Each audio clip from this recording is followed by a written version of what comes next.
Welcome to the cricket huddle. आज जो बात हम करने वाले हैं वो बात करने वाले हैं इंडिया वर्सेस इंग्लैंड। लेकिन उससे पहले मैं स्टेला मैडम से इंट्रोड्यूस करवा देता हूँ। ये मेरे फैमिली की सबसे अहम और सबसे इम्पोर्टेंट मेंबर आज आपके सामने बैठी हुई हैं।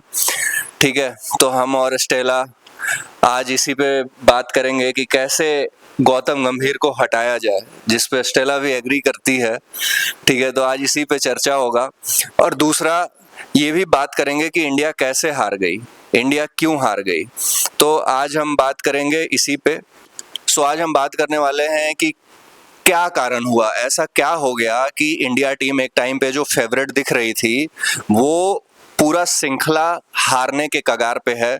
अगर आज ड्रॉ होता है तो एक बहुत बड़ी उपलब्धि केएल राहुल और शुभमन गिल के नाम पे लिखी जाएगी, लेकिन कहीं ना कहीं हमने जीती हुई सीरीज इंग्लैंड को परोसी है। क्या कारण हुआ था? सबसे बड़ा पहला कारण जो मुझे ऐसा लग रहा है कि इंग्लैंड ने बड़ा सिंपल रखा। इंग्लैंड को पता था कि हमारे पास जेम्स एंडरसन और स्टुअर्ट ब्रॉड नहीं है, तो अब हमारे पास मजे हुए बॉलर नहीं हैं जो सारा दिन बैट्समैनों को पकाएंगे और इसके बाद उनका विकेट निकालेंगे। तो इंग्लैंड ने अपनी स्ट्रेंथ पे खेली, सिंपल फॉर्मूला रखा कि हम पाटा विकेट देंगे और बेहतरीन जो स्टार्ट मिलेगा उसको लंबे लंबे पारियों में कैपिटलाइज करेंगे। सीधा example, Jamie Smith, Ollie Pope हो, चाहे क्रॉली हो, चाहे जो रूट हो, आपने देखा होगा, चाहे बेन स्टोक्स हो, सबने 150 रन, 140, 130, 120 की पारी खेली है ना। वहीं पे अगर आप इंडियन टीम को देखोगे, सभी को स्टार्ट मिला, लेकिन बहुत कम ऐसे लोग हैं जिन्होंने कैपिटलाइज किया या फिर 150 रन की पारी खेली, बहुत कम लोग हैं। दूसरा टेस्ट मैच एक अपवाद की तरह आया था, जो हमने ये सोच लिया था कि हमारी टीम तो बहुत आगे है इंग्लैंड से। नहीं, इंग्लैंड ने अपने स्ट्रेंथ पे खेला। इंग्लैंड को पता था कि पाटा विकेट है और हमें यहाँ से अपनी बल्लेबाजी पे रिलाई करना है, गेंदबाजी पे नहीं करना है। इंडिया ने क्या सोचा? इंडिया ने सोचा कि भाई सीमिंग कंडीशन होंगे तो हमें फास्टर बॉलर रखने तो है ही, हमें फास्ट बॉलर ऑलराउंडर भी चाहिए, जिसका आपको दिखा होगा कि उस स्क्वाड में नीतीश रेड्डी भी रहे, उस स्क्वाड में आपको शार्दुल ठाकुर भी दिखे। तो मतलब स्पिनर्स के सहारे नहीं गई थी टीम इंडिया। दो स्पिनर जरूर थे, वॉशिंगटन सुंदर थे और रविंद्र जडेजा थे, लेकिन इनको भी इसीलिए रखा गया था क्योंकि ये बल्लेबाजी कर सकते हैं। अगर आप सिर्फ और सिर्फ स्पिनर पे रिलाई करते तो आप कुलदीप यादव को रखते, क्योंकि पूरी दुनिया को पता था कि भाई ऑस्ट्रेलिया में अगर आपको खेलना है तो सिडनी में स्पिनर चलते हैं, इंग्लैंड में खेलना है तो मैनचेस्टर पे आपको स्पिनर खिलाने पड़ेंगे, लेकिन आपने नहीं खिलाए। हालांकि जडेजा ने 4 विकेट लिए, वॉसी ने 2 विकेट लिए, तो आपके स्पिनर्स ने ऑलमोस्ट 6 विकेट लिए। तो मैनचेस्टर में आपने क्यों नहीं खिलाया कुलदीप यादव को? मैं शार्दुल ठाकुर के अगेंस्ट में नहीं हूं, लेकिन शार्दुल ठाकुर सिर्फ खेले क्योंकि आपको अपनी बल्लेबाजी लंबी करनी थी, आपको सिर्फ और सिर्फ अपनी बल्लेबाजी लंबी करनी थी, इसलिए आपने शार्दुल ठाकुर को मौका दिया। मैं ये कहना चाहता हूं कि अगर एक बल्लेबाज 45 या 50 रन मारता है और सिर्फ 2 विकेट लेता है और वो 2 विकेट लेने में 7 के या 6 के एवरेज के रन रेट से रन पिटवा देता है, तो फिर कोई फायदा है नहीं। इससे अच्छा आप कंप्लीट बॉलर खिला लो जो 5 विकेट ले ले। तो इंग्लैंड का सिंपल फॉर्मूला था कि भाई पाटा विकेट दो इंडिया को, 500 रन पड़ेंगे, 550 पड़ेंगे, हम उसको चेज कर जाएंगे। बेन स्टोक्स 140 कब पहुंच गया पता ही नहीं चला, 100 रन पे खेल रहा था, फिर 66 पे तो वो चला गया था, इसके बाद आके सीधा सेंचुरी से कब 140 पे चला गया कुछ पता नहीं चला। तो मैं ये नहीं कहूंगा कि हमारे बॉलरों ने अच्छा प्रदर्शन नहीं किया, क्योंकि ऑलरेडी सबको पता है यार पाटा विकेट है, वहां पे बुमराह एक एक दिन में 35-35 ओवर डाल दे रहा है, क्या करेगा बुमराह, क्या करेगा बुमराह? तो लोग बुमराह पे टूट पड़ रहे हैं, सिराज पे टूट पड़ रहे हैं। नहीं भैया, पाटा विकेट था। हमारे बैट्समैन जो 0 पे आउट हो गए उनको तो क्रिटिसाइज ही नहीं करना है, लेकिन जिनको स्टार्ट मिल गया और जिन्होंने अपना विकेट फेंक दिया। टेस्ट क्रिकेट में हमेशा माना जाता है, सबको पता है, कोचिंग में बचपन से सिखाया जाता है कि अगर टेस्ट क्रिकेट में आपको स्टार्ट मिलता है और आप इसके बाद विकेट फेंक देते हो तो आप सबसे बड़े गुनहगार हो, सबसे बड़े कल्प्रिट हो आप।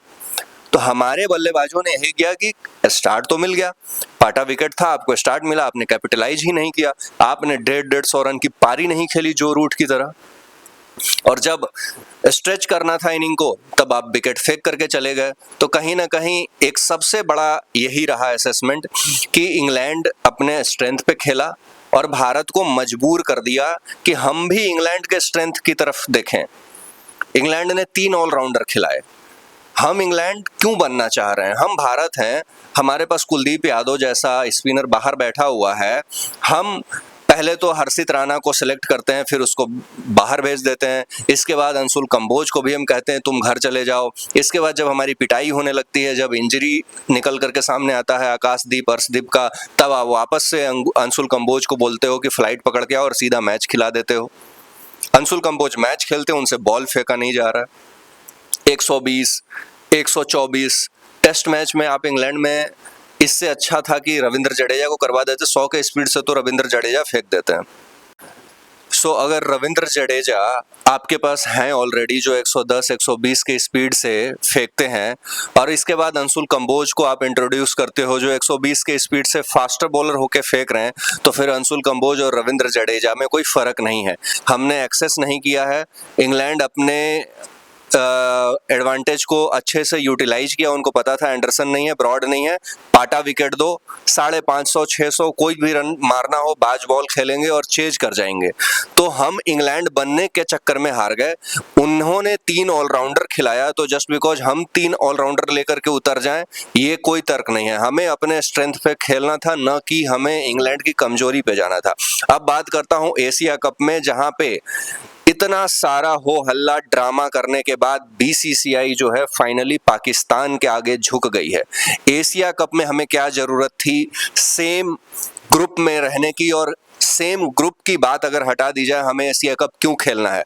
आप दुनिया का सबसे रिचेस्ट क्रिकेट बोर्ड हो, आप साउथ अफ्रीका में एसएल T20 प्रीमियर लीग चलवा रहे हो, आप श्रीलंका क्रिकेट बोर्ड चला रहे हो, आप अफगानिस्तान क्रिकेट बोर्ड चला रहे हो, आपने इंग्लैंड में 100 को सफल बनाने में इंग्लैंड को सपोर्ट किया, दुनिया का क्रिकेट बोर्ड चला रहे हो, आप आईसीसी में आपका बंदा मिस्टर जय साहब बैठा हुआ है, लेकिन क्या कारण है कि ऑपरेशन सिंदूर के बाद आपको हथियार डालने पड़ गए? आप आज मतलब इस कदर दोगलापन कर रहे हो कि आप यूट्यूबरों को बैन कर रहे हो, आपने शाहिद अफरीदी को बैन कर दिया, आपने शोएब अख्तर को बैन कर दिया। आपका जो देशभक्ति है वो समय समय पर स्विच ऑन और स्विच ऑफ नहीं हो सकता है। आज के डेट में पूरा भारत, कोई भी पाकिस्तान से क्रिकेट खेलने के लिए राजी नहीं है, ऑडियंस पसंद नहीं कर रही है, फिर बीसीसीआई इतनी उतावली क्यों है? जय शाह और रोजर बिन्नी को क्या सेंटीमेंट नहीं दिख रहा है?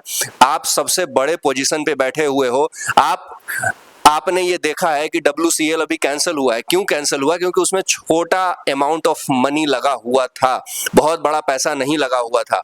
लेकिन आप एशिया कप क्यों करवाना चाहते हो? आपको पता है कि कोई हांगकांग का मैच नहीं देखने जाएगा, आपको पता है कि कोई अफगानिस्तान का मैच नहीं देखने जाएगा, आपको ये भी पता है कि श्रीलंका और बांग्लादेश का मैच कोई नहीं देखेगा।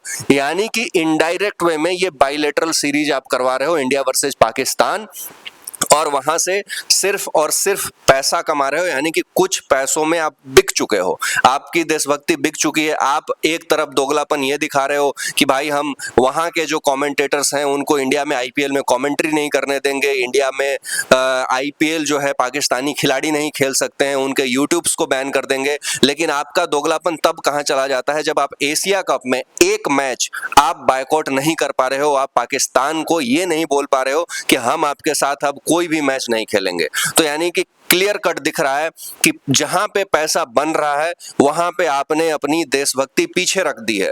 यही जैसा कि पिताजी अमित शाह संसद में खड़े होकर बयान देते हैं जम्मू कश्मीर पे कि क्या बात करते हो, जान दे देंगे। अरे जान मत दीजिए, एक मैच को पोस्टपोन करना है या इसको हटाना है एशिया कप से। अगर आज पाकिस्तान को बायकॉट कर दिया गया एशिया कप में तो पाकिस्तान कहीं का नहीं रहेगा। तो यानी आप डायरेक्टली या इनडायरेक्टली पाकिस्तान क्रिकेट बोर्ड की मदद ही कर रहे हो। तो एशिया कप में बीसीसीआई जो है दोस्तों बिक चुकी है, बीसीसीआई का दोगलापन दिख रहा है, और कहीं ना कहीं सरकार का रवैया कटघरे में है जो आम जनता को ये चूरन बेचते हैं देशभक्ति वाला।